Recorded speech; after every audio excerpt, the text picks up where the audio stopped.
nyuma y'ihirikwa rya Idi Amin Dada mu mwaka w'1979 impunzi z'abanyarwanda bari barahungiye mu gihugu cya Uganda baje gushinga umutwe wa mbere w'impunzi za politike muri aka karere. Uyu muryango bawuhaye izina rya RANU bisobanuye umuryango w'abanyarwanda uharanira ubumwe bw'igihugu. Ibi babikoze kugira ngo bihurize hamwe barebe uko bazagaruka mu gihugu cy'ababyaye.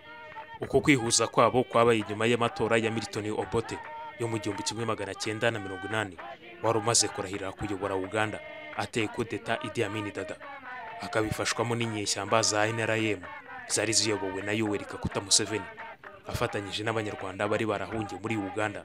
Obote akijya ku butegetsi yamaganye ingabo za Museveni NRM zigizwe n'abanyarwanda. Muri Gashyantare 1982 Uganda yatangaje ko impunzi zisaga 40,000 zisubira mu Rwanda. Leta y'u Rwanda yatangaje ko izakira impunzi zisaga 4,000 gusa mu 40,000. Ubwo ni kuvuga yuko 36,000 leta y'u Rwanda icyo gihe yanze abo banyarwanda bene wabo, ivuga yuko atari ababo. Uyu ni Major Peter Bayingana, umva uko abivuga. Sur le régime de Habyarimana. S'il veut que le problème soit résolu peacefully, paisiblement, nous n'avons pas de problème. Mais s'il ne veut pas, nous allons nous bizaterwa na leta ya Habyarimana. Niba ashaka yuko iki kibazo gikemuka mu mahoro, twebwe ntacyo bidurwaye, ariko niba atabishaka twiteguye kurwana kugeza ku ndunduro. Birumvikana kuba mu ntangiriro abantu barabanje gukeka ko ari umuvoma y'abatutsi, ahanini bitewe n'aho yari iherereye. Amacengeramatwara ya leta y'u Rwanda yari yarakomeje gushimangira ko abanyarwanda bose bari mu mahanga ari abatutsi. Ariko mu by'ukuri icyari ikinyoma cyambaye ubusa, ntabwo byari ukuri habe na gato. Abanyarwanda batangiye kuva mu gihugu kuva kera mu myaka 1920, ndetse kuva icyo gihe iryo sohoka ntabwo ryigeze rihagarara, bitewe n'impamvu nyinshi zitandukanye, zaba zishingiye ku bibazo bya politike cyangwa se iby'ubukungu. Ariko ibyo byose barabyirengagiza bakibanda ku bihe bibiri gusa, kuva mu mwaka w'1959 kugeza mu mwaka w'1964 ndetse no mu mwaka w'1973, kuko abatutsi ahanini aribo bagizweho ingaruka n'ibyo bihe byombi. Ndetse ibibazo byose byabaye muri iyo myaka byabaga byatejwe na leta y'u Rwanda yari iriho. Yego, nibyo ishyaka ryacu rishobora kuba rifite ubwiganze bw'abatutsi, ariko mu by'ukuri iryo ntabwo ariyo pfundo ry'ikibazo. Urabona, ntabwo ikibaye cyose bahita bashaka kugisanisha n'amoko y'abahutu n'abatutsi. And these were direct government instigated issues, but outside there are Tutsis and Hutus. Okay, in the movement we may have a majority of Tutsis, but that's not the issue. You see, we are against this issue of always reducing.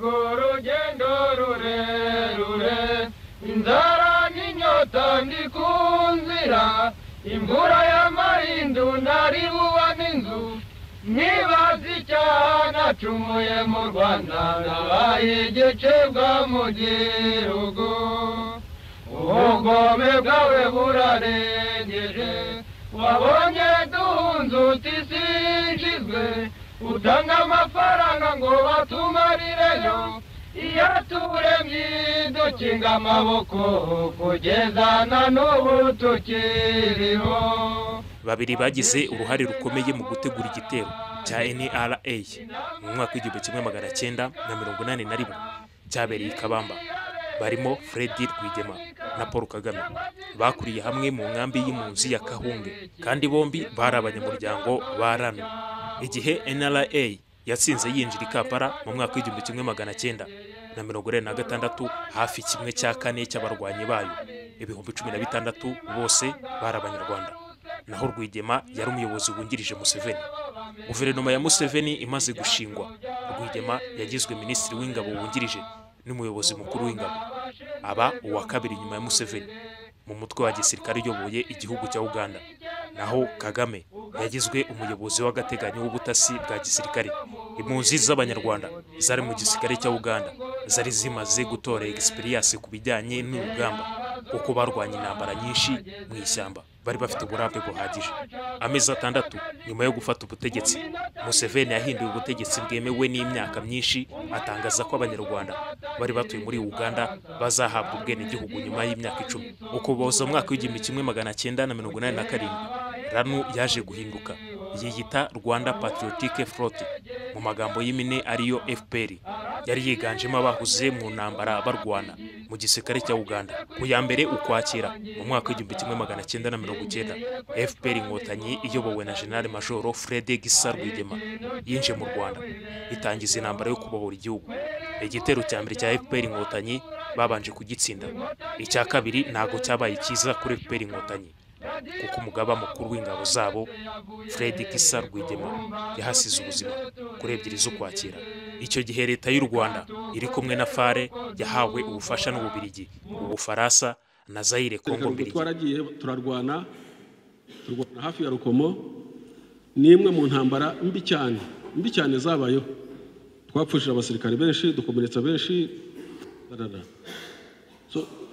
Ubwo murumva intambara yakomeye. Muri make intambara y'amasasu uko yari iteye ntabwo twanganyaga imbaraga. Umwanzi twarwanaga yaturushaga imbaraga, zaba iz'ibikoresho zaba mu bwinshi, ariko tukamurusha imbaraga z'ibitekerezo bizima, z'icyo turwanira kizima kandi tudashobora gutezukaho. Twapfa twakira. Mu minsi yakurikiye abasirikare bakuru bari bakurikiranye, bari bayoboye ingabo, kuko wari ushinzwe operations waro nyuma yuko Fred apfa, wari ukuriye operations mu gisirikare yitwaga Major Bunyenyezi Chris. Uwo nguwo ajya ku rugamba, umwanza mu bana mwinshi, hari ya Nyagatare, hari ririya ntuza y'amakaro, ahari amakaro, hari ruriya ruganda urureba hakurya. Umwanza aramugota, baramurasa arakomereka, abonye bagiye kumufata, afata pisto yarirasa. Uwo nguwo asigara. Uwari uje akurikiyeho inyuma ye na wari umukuru witwa Bayingana, akigera ahitwa Ryabega agwa muri ambuscade, nabo bamurasiye aho ngaho. Mu minsi yakurikiye uwari warwanye cyane akavaga birakagera hafi ya Kayonza witwa Bitamaziri, nawe baramurasa arakomereka, abonye bagiye kumufata, nawe afukura pistolet arirasa. Ubwo urumva abasirikare bakuru bose benshi n'abandi batari bakuru ariko b'ingenzi bafite experience yo kurwana benshi cyane, bose bagiye batakaza ubuzima bwabo. Muri make icyashobokaga kwari ukureka urugamba. Intambara irakomera mu Mutara hariya, burende ziba nyinshi, indege ziba nyinshi, abasirikare batubana benshi. Mu Mutara ni nko kuri isima, ushobora guhagarara ukabona hehe na hehe, umwanzi turasira mu birometero 2, 3, 4, 5 atureba. Ubwo turatatana hehe mu Mutara, bamwe barabura bajya muri parike, abandi bajya hehe ubutsiko. Mbese intambara isa nirangiye, ku buryo ku itariki ya 30 ya 28 z'Ukwakenda Habyarimana n'ingabo ze zigarurije Kagitumba, zirongera zirayifata. Ubwo murumva twe ntaho dusigaye mu Migenge. Muri iyo minsi nyakubahwa Perezida wa Repubulika yari yaroherejwe na leta ya Uganda kujya kwiga mu ishuri rikuru rya gisirikare muri Amerika ryitwa Fort Leavenworth. Ubwo yigaga nk'umuganda. Intambara itangiye abwira mukuru w'ishuri ati ndagiye, ati ngiye kubohora igihugu cyanjye. Ati se igihugu cyawe ko ari Bugande urajya kubohora iki? Ati n'u Rwanda. Ati se kuri umuganda? Undi aramubwira ati ntabwo uri bubyumve iby'iwacu, wowe guma aho ngaho. Afata utuntu twe atoroka mu ishuri, aracika, ashakisha inzira zizaza kugira ngo ze adusange ku rugamba. Yageze ku rugamba nta kintu gihari ashobora gusevinga, nta ngabo zihari ashobora kuyobora. N'uwabaga hari yabaga yarahahamutse, n'uwabaga hari yabaga yarataye umutwe. inkomere wagiraga ibyago agakomereka wasigaraga aho ngaho. Ninde waguheka adafite icyo kurya maze iminsi muri parike icyumweru atarya, yaguheka gute? Ntibishoboka. So asanga inkomere ziboreraho, asanga abasirikare mu mashyamba hirya no hino baratatanye. Habyarimana yarigaruriye Gabiro, yarigaruriye Nyagatare, yarafashe na Kagitumba, adushakisha aho turi. Situasiyo yashatse yasanze yarutwaga no kuguha abasirikare 10 ngo genda utangire urugamba.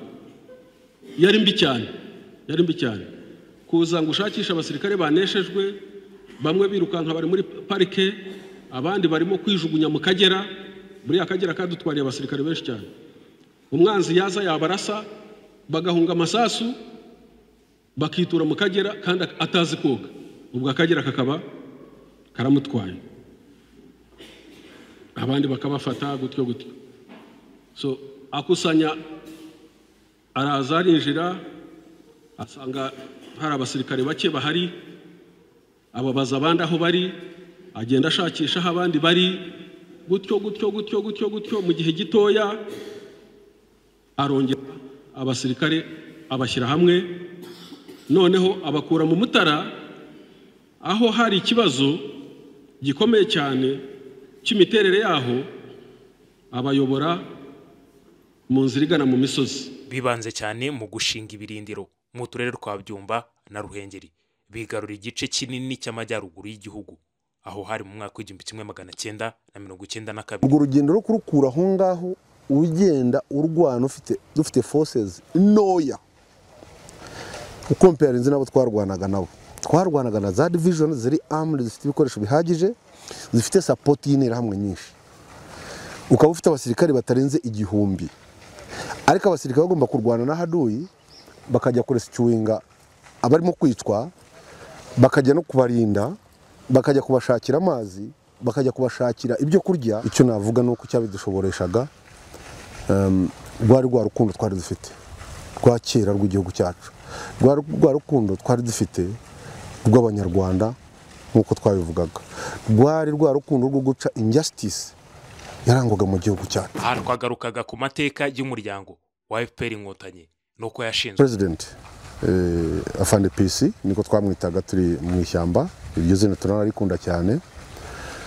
Twahuranaga nawe kenshi n'abandi bayobozi batwereka nubwo turi muri NRA ariko dufite mission ikomeye kurutaho ngaho, katwereka ko iri liberation ya mbere, ariko dufite the main liberation ireba igihugu cyacu. Abanyarwanda babaga bavuye mu settlements, abanyarwanda babaga baragiye gupagasa, abanyarwanda bose uko bagiye bose tugahura tukaganira twese, dusanga nta bundi buryo twabaho, nta bundi buryo bwadusubiza agaciro kacu ari igihugu cyacu. Tukagaruka rero kubaza noneho abakuru baturuta, ariko kuki tudataha iwacu, bakatwereka ari abasivilian twari dufite bari baragiye mu kunegotiatinga ko twataha, ari our leaders nababwiraga bose buri gihe tukababaza kuki tudataha, bakatwereka ko inzira zose z'uburyo dushaka gutaha zananiranye, hasigaye gusa ko dukoresha ingufu kugira ngo twiliberating.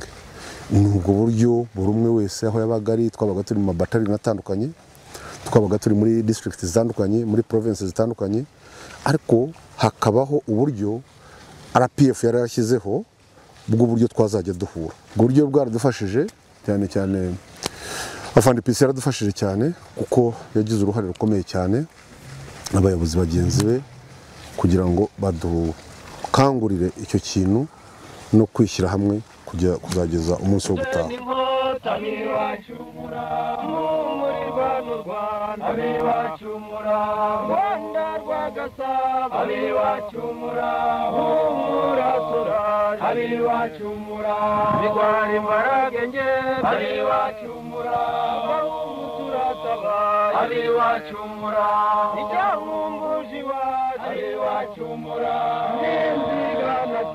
Aliwachumura imyaka mazeza yi aliwachumura